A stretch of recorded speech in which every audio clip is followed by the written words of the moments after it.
And I will send you some. Okay. All right, Kathy, I trust you. Will you remind me?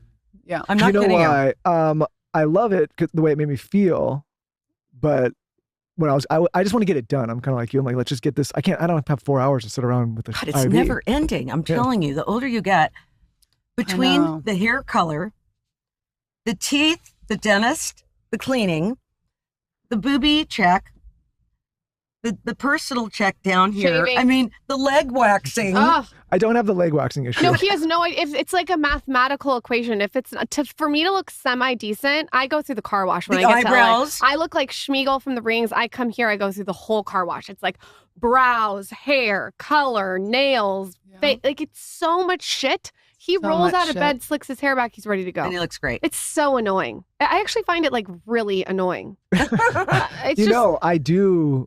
Maybe it's the NAD, Lauren. Maybe that's what it is. No, he does do stuff. He has this 10-step skincare routine. He's a little bit different because he's a fourth Japanese, so he's very like meticulous with his shit. You are? You can't tell? Wow.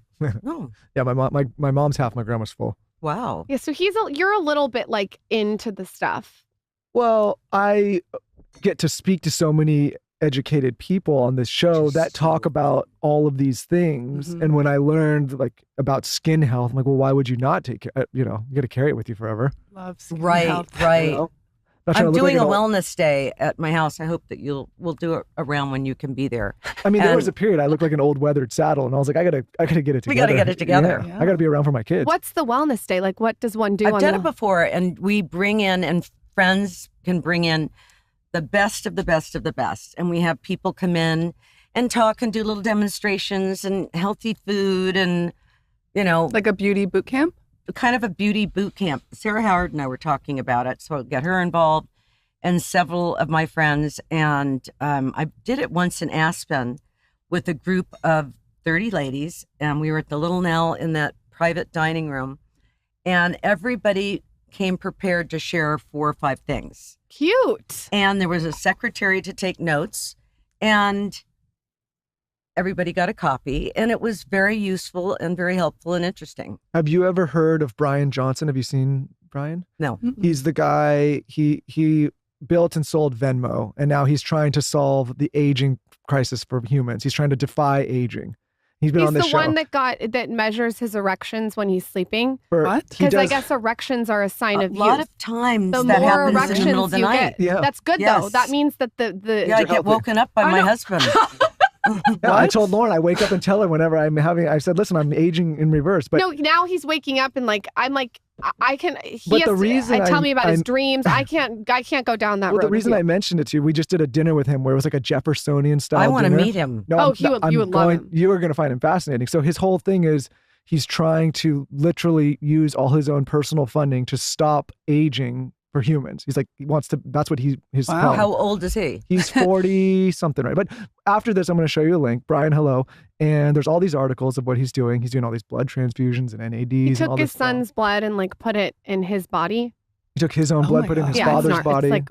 How old's his son? Son's 8, 9? Yeah. Wow. Took one for But the you will team. find him fascinating. We did this whole dinner was Jeffersonian style. You had to share an idea, and he started the question like, if there was an algorithm that existed that could help you live forever, would you take it or not? We had to follow it. And it went this whole group of interesting people around the table. We'll introduce you.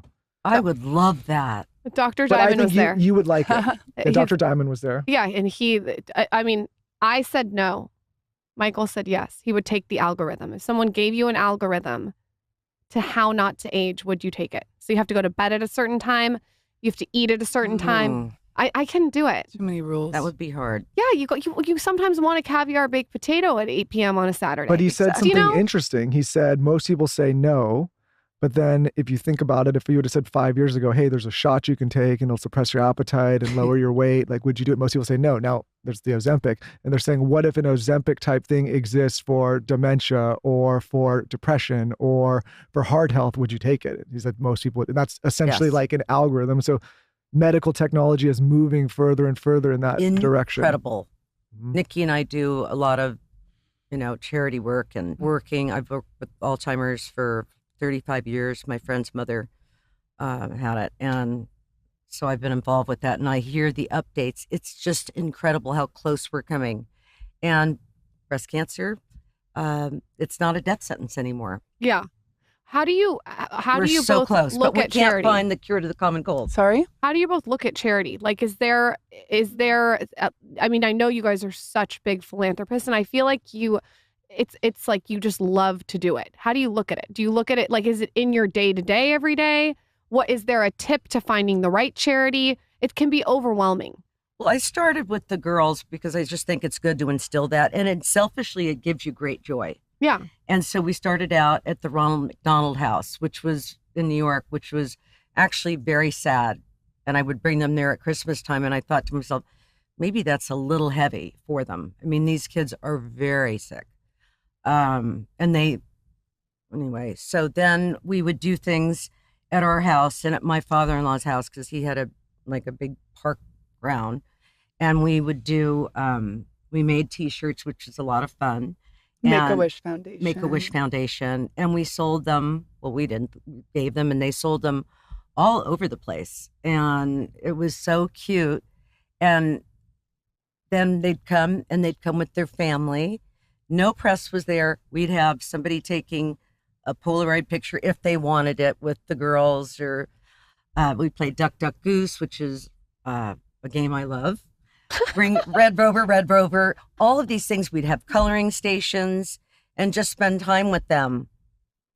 And we left and we felt so good about it and just see the happiness on their face. So I think showing them at a young age. Yeah, I remember just growing up, you guys going taking down to the us mission. Down to the Union Rescue Mission and serving Thanksgiving lunch or Christmas dinner. Well, no, the best was we would go by ourselves. We don't go down there on the day where everybody's down there with KTLA filming that.